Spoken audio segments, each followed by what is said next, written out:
What's good, YouTube? It's your boy Downs Reacts back with another video. Today we have another Austin Sweat video. Kind of his stuff, like I said, after reacting to one of his videos, a lot of his stuff started popping up in my recommended. So today we're gonna be reacting to one player every NBA team gave up on too soon. This was an interesting one. It kind of caught my eye because it said one player that every. So we gonna get a perspective from every NBA team. Please be sure to like, comment, subscribe. Share the video, roll to 200 subscribers. Let's get it. No matter how amazing certain NBA teams and their GMs seem at signing, trading, and moving players, let's not forget none of them are perfect. Yeah, you're gonna get one. And we're gonna you're gonna get one wrong every now and then.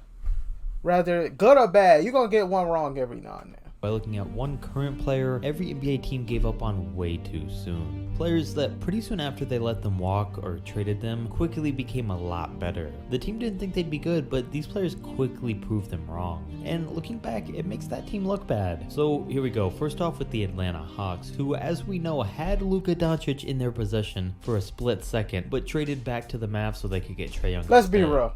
A lot of people say this is a win-win trade. Like I said, to me, there's no such thing as a win-win trade. Because one team has to lose it. I guess he's trying to say that they gave up on Luka too soon. But technically, I don't know. I mean, signs show that Luka was going to be good. But I guess people don't realize that. I guess some people say EuroLeague play don't translate well to NBA play.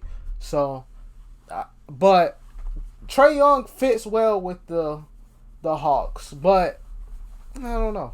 Let's see.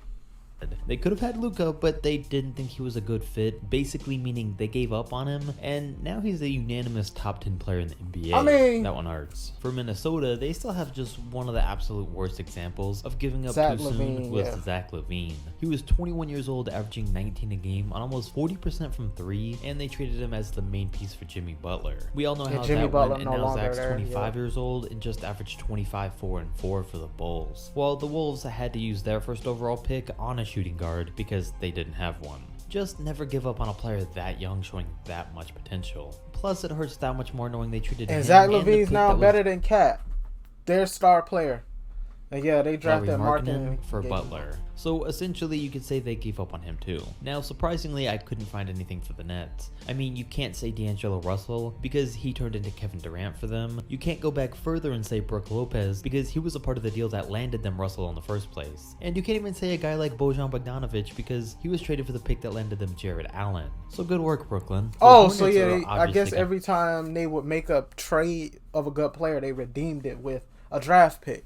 So I can respect that. I have players in this category though, because they're the Hornets. And this one hurts even for their standards. I mean, they're set now because they have Rozier, Graham, and LaMelo, but they didn't know that'd be the case in 2018 when they drafted Shai Gilgeous-Alexander 11th overall, actually had him on the team, then traded him right away for the 12th pick and 2 second-rounders, which turned out to be Miles Bridges. No surprise though for Charlotte. As for the Chicago Bulls, they've clearly dealt with not having a point guard for the past few years. Kobe White's looking good now, but before him in 2016, they had 5 point guards on the roster. Cameron Payne, Rajon Rondo, Michael Carter-Williams, Jerian Grant, and Spencer Dinwiddie. And I didn't know they had Spencer Dinwiddie, but Michael Carter-Williams was supposed to be a beast.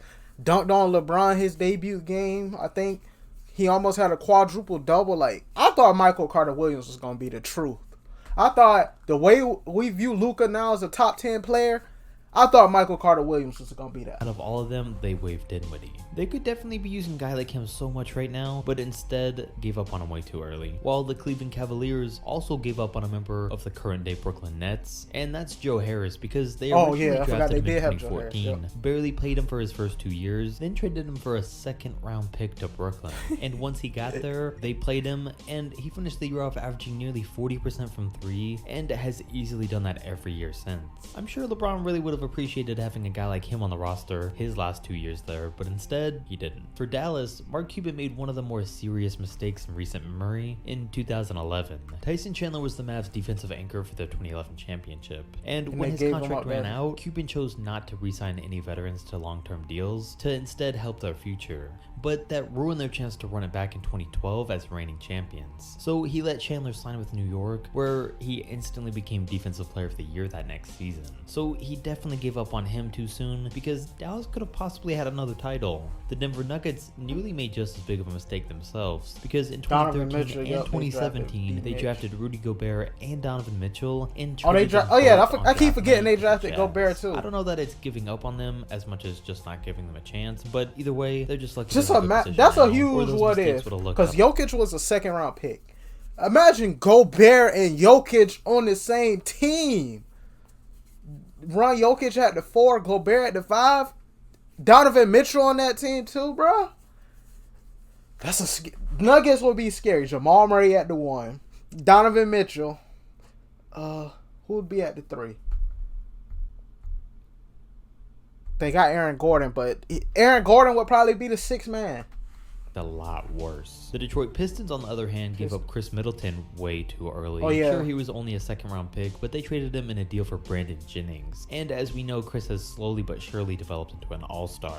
The Golden State Warriors then have one you might not have known, because in 2018, after going undrafted, they signed Kendrick Nunn to a deal so he could play on their Kendrick GV Nunn on the Warriors, and after averaging 23 and 2 off the bench, they waived him. I mean, I don't know how much more you could want from someone, but then he signs with the Heat this year and was in real Rookie of the Year talks all season long. Now, if you're a fan of the Houston Rockets, you might want to turn away for this one, because they've had a young Marcus Morris who they drafted, Lou Williams the year before he won 2 straight 6-man awards for the Clippers, and Montrezl Harrell in 2017, 3 years before he won his. The Pacers don't really have one. I would say Bojan Bogdanovic, but he chose to leave. Indiana didn't give up on him. The Clippers are in a similar position too, because they also don't have one. It would be Eric Bledsoe, because back in the early 2010s, as their 6th man, he was showing a lot of potential before they traded him for JJ Redick. But given the setup of their team at the time, it was a good move, so they got a pass. And okay, we can't really complain here for the Lakers. Based on where they're at now, they may have given up on players too early. Yeah, we gave up on Julius Randle, Brandon Ingram, Lonzo, but in the Lakers' defense, these players wouldn't have been what they are now if we kept them around. And I think that's what he's about to get into. It led to getting LeBron, Anthony Davis, and their championship. It would have been dumb not to trade away their young players, but in total, to make way for the team that they have today, they've given up on Brandon Ingram, D'Angelo Russell, Lonzo Ball, Julius Randle, Lou Williams, don't forget, Brooke Lopez, and Jordan Clarkson. All guys that have done big things since. But like I said, I'm stuck on the fact, if those guys stayed, we wouldn't have been what we are now. Well, no, for different reasons. Because they gave up on Isaiah Thomas too early. Now, from a team business perspective, it was definitely the best thing they could have done, and it's why they're at where they are now. But from a moral standpoint and how they treated him while he was injured, in that aspect, they gave up on him before they should have. The Memphis Grizzlies get a pass for their situation though, because some could say that they gave up on Kyle Lowry too early. I mean, he played there for 1 year before they drafted Mike Conley, gave him the starting spot, and traded Kyle in year 3, and then Kyle Lowry for years, who was never an all. People forget Kyle Lowry played on other teams before the Raptors, Memphis, the Rockets. I believe it was somewhere else before he ended up on the Raptors. But yeah, Kyle Lowry been on a few teams. While Lowry has been 6 times. The only reason they get a pass though is because it took Kyle 8 years to become an all-star. So it's understandable they didn't want to wait that long. For the Miami Heat, it's not a big one, but they did trade for Patrick Beverley on draft night in 2009, but then cut him before he ever played a game for them. He then spent 4 years overseas. I knew Patrick Beverley before he even really stepped foot on the NBA court because of Chris Smoot back in 2K11. The Patrick Beverley curse, because whenever Patrick Beverley would step in the game, the Heat would all of a sudden play before returning to the NBA with the Rockets, and has been a starter in the league every year for the past 7 since then. Now, switching over to the Bucks, if Giannis ever leaves them, look at them messing up the Bogdanovic deal, but more importantly, look at them giving up on Malcolm Brogdon way too soon. He had just finished the very rare 50-40-90 season for them, and they let him walk away so they could sign Chris Middleton to a max deal. Well, this year in the playoffs, the two put up very similar numbers, while Malcolm's making half as much money. And it's almost just as bad for the New Orleans Pelicans. They drafted Buddy Hield 6th overall. He started out slow for them, so they traded him in a deal for DeMarcus Cousins. But yeah, that was part of his rookie. But I mean, Buddy was part of the Boogie trade, so I mean, like, would you really say that that's them giving? I mean, but you can't really predict Boogie getting injured and him only sticking around for 1 year. You can't really predict that. So season. Well, he finished that season off with the Kings, averaging 15 a game on 42% from 3, and has only gotten better since then.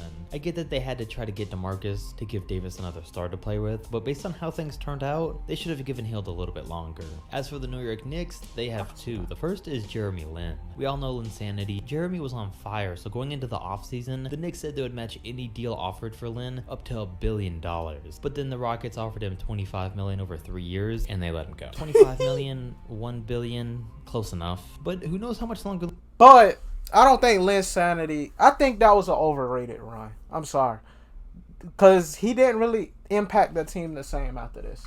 Insanity would have continued in the Knicks system. Then also I think we can say the Knicks gave up on Kristaps Porzingis. They said that they felt that he wanted to be traded, so they did it. Didn't try to make him happy, didn't try to work it out, didn't really ask him. I can see the Porzingis one more, actually. That's why they're at where they are today. Then of course, as we all know, the OKC Thunder. But they was trying to trade Porzingis to free up cap space. Oh yeah, we know this OKC one. But yeah, they tried to trade Porzingis to free up cap space because they wanted to push for a good free agent that offseason.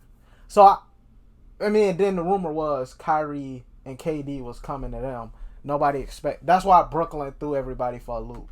Huge mistake by letting James Harden walk back in 2012. They didn't really want to pay the luxury tax, so they didn't offer him enough money, and instead traded the future league MVP to the Rockets. The Orlando Magic MVPs. I don't think I'm sorry, but I don't think James Harden would have ended up being. He would have been a great. Nah, I'll take that back. The three of them, if they stuck together, they would have won some championships by now. Which created the concept for this video idea when they, for some reason, I still don't know why, traded newly drafted Domantas Sabonis and third-year Victor Oladipo for Serge Ibaka. On the contrary, we've mostly looked at young players, but I think the 76ers recently gave up on JJ Redick too soon. In recent years where they've desperately needed floor spacing, they chose to not re-sign him and let him go to the Pelicans instead. So that was another head scratcher. For the Suns, seeing how they've had absolutely no point guard for the last couple of years recently, it hurt knowing at one point they had a 25-year-old Isaiah Thomas. It hurts even more knowing that they only... But that's different though. They had Dragic, IT, and Eric Bledsoe on the same team. Three starting caliber point guards, and I think they gave up on all of them. Kept him for a half a season before trading him to the Celtics, where the very next year he he went off the next season. And the year after that, he had his 29 point per game, near MVP level season. But hey, at least on the bright side, they got Marcus Thornton. I don't have one for the Portland Trailblazers, so I'll switch it up and say that while in Portland, LaMarcus Aldridge gave up on Damian Lillard too soon. Had he known what Dame would become, he would have had a much better chance at a title staying with him in Portland than he's had being on the Spurs. The Kings, on the other hand, have missed out on a ton over the years, and they definitely also give up on Isaiah Thomas Feel bad too for early. Kings fans, He was averaging 20 and 6 before they traded him, so it really y'all makes in no the sense. Timberwolves Plus, like they the also worst recently two let Bogdan organizations walk, to be which was a fan of. mistake. Y'all Unsurprisingly, I manage couldn't really find anyone for the Spurs because they have a history of being very good at scouting talent. The Toronto Raptors then at one point had PJ Tucker, and they actually drafted him. Then he went to play overseas and came back 6 years later as an elite defender who was pretty good on offense. So in 2017, they traded to get him back and offered him a good deal to keep him, but he took less money in 2017 to leave the Raptors and go play for the Houston Rockets to win a championship. But don't forget, that was the year before the Raptors won the title. Just imagine that. Now, some would say the Utah Jazz gave up on Gordon Hayward too early, and they may have, and at the time, it did seem like it. He was a 26-year-old first-time All-Star that they just let walk. If he brings up Gordon injury, Gordon injured himself that game. Let's be real. Gordon injured himself that game. And yeah, that play could have been avoided. So... Seeing how things have turned out since then, it looks like they made the right call. And finally, the Washington Wizards gave up on Kelly Oubre way too early. Sure, he still wasn't playing great when they traded him, but he was only 22 when they exchanged him for Trevor Ariza, who only played there for 2 pointless seasons, while now Oubre's averaging almost 20 a game. And that's gonna wrap things up. Which of these do you think was the biggest mistake? Comment down below. Obviously the James Harden one, but that's the easy answer. So I'm gonna see.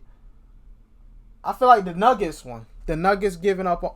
Since James Harden is the obvious answer, I'm going to say the Nuggets giving up on Gobert and Mitchell too soon. But anyway, comment the one that you think was the worst here. But anyway, please be sure to like, comment, subscribe. Share the video. Road 200 subscribers. And I'm out. Peace.